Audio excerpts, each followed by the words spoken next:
Assalamualaikum warahmatullahi wabarakatuh. Saya Revalina Salsabila dari program studi Tadris Bahasa Indonesia semester 1. Di sini saya akan menjelaskan tentang menerapkan langkah-langkah kegiatan membaca. Dalam proses kegiatan membaca terdapat banyak sekali jenis kegiatan yang dapat diidentifikasi berdasarkan tujuan dan cara membaca itu dilakukan.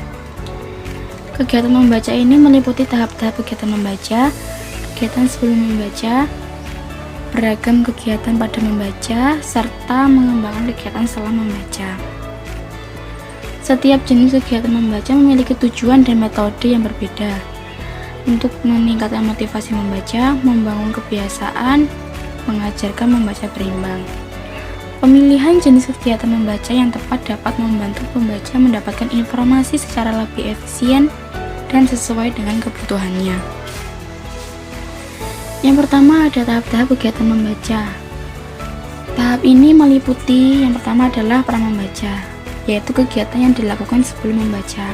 Tahap ini dimaksudkan untuk meningkatkan motivasi membaca dengan mengaktifkan skemata yang dimiliki pembaca. Jadi kita sangat perlu sekali untuk meningkatkan motivasi membaca kita. Lalu yang kedua adalah tahap membaca. Tahap ini adalah tahap utama dalam kegiatan membaca. Kegiatannya meliputi membaca teliti bacaan. Kita perlu meneliti bacaan tersebut, berguna untuk membuat analisis dan kesimpulan dari materi yang telah kita baca. Lalu membuat catatan, komentar, atau ringkasan. Ini sangat berguna sekali untuk kita mengingat materi yang telah kita baca.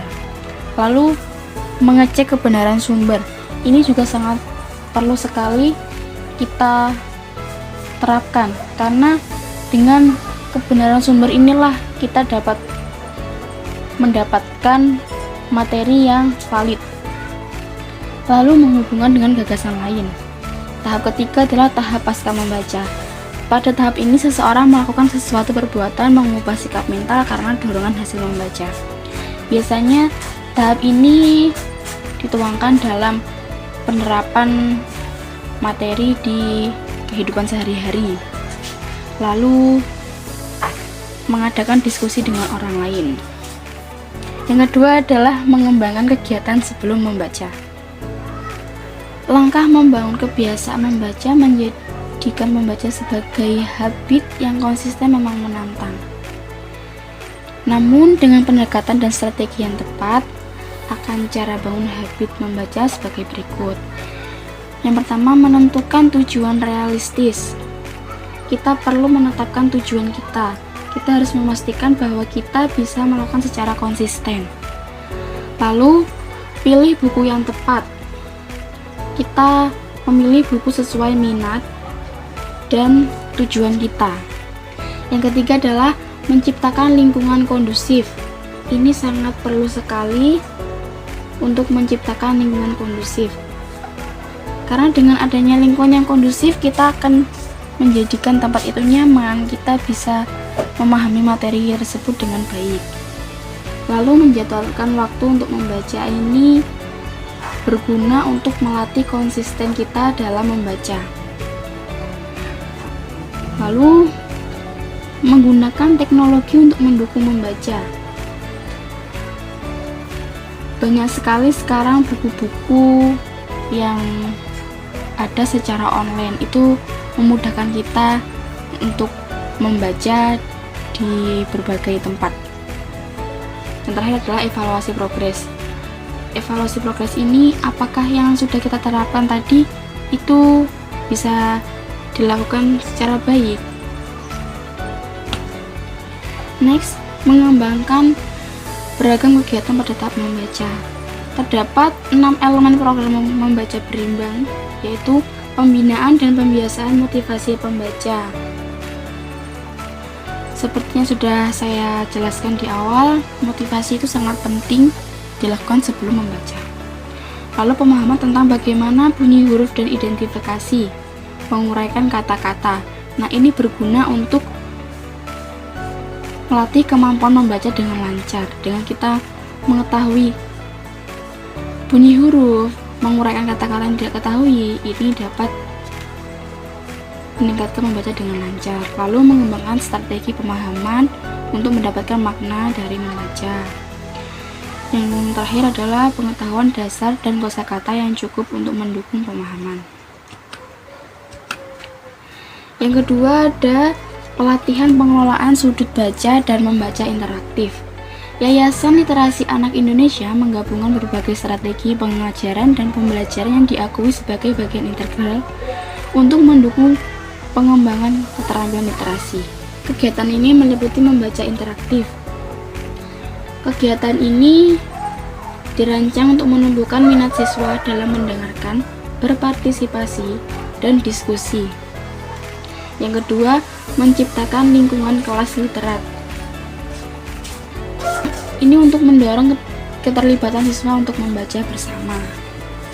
Dengan adanya bacaan-bacaan di dalam kelas atau adanya buku-buku, itu dapat mendorong kegiatan siswa dalam membaca. Lalu, membaca mandiri dan pojok baca. Yang keempat, pelatihan membaca bersama dan menulis. Dan yang terakhir, melatih membaca terbimbing dan baca 5 menit atau balima.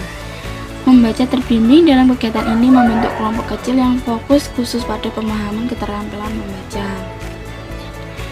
Pada baca 5 menit atau balima, kegiatan ini mengajarkan untuk mengenali 100 kata yang paling sering digunakan dalam bahasa Indonesia secara efektif.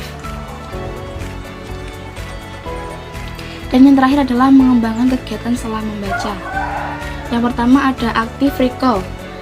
Ini mencoba mengingat informasi tanpa melihat catatan. Yang kedua, presentasi untuk melatih keberanian, rasa percaya diri, kemampuan berkomunikasi, dan yang paling penting untuk melatih pemahaman kita terhadap materi yang sebelumnya kita baca. Yang ketiga, membuat resensi. Membuat resensi ini pada media digital sebagai bentuk literasi digital, dan juga memanfaatkan media sosial yang tak hanya untuk kesenangan saja.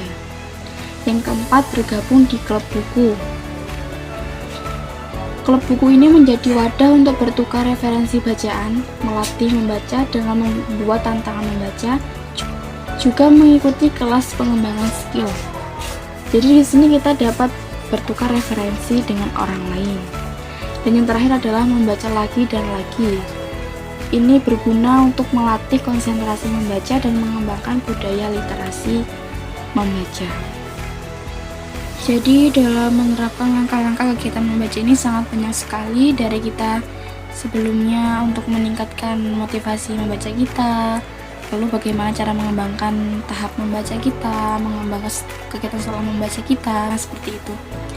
Jadi kita perlu untuk meningkatkan semua itu yang berguna untuk mengembangkan literasi kita, dan yang pastinya akan berguna di kehidupan sehari-hari agar kita tidak mudah terpengaruh dengan kalimat-kalimat yang belum tentu baik, yang belum tentu benar bagi kita. Mungkin segini dulu untuk penjelasan langkah-langkah kegiatan membaca. Kurang lebihnya saya mohon maaf. Wassalamualaikum warahmatullahi wabarakatuh.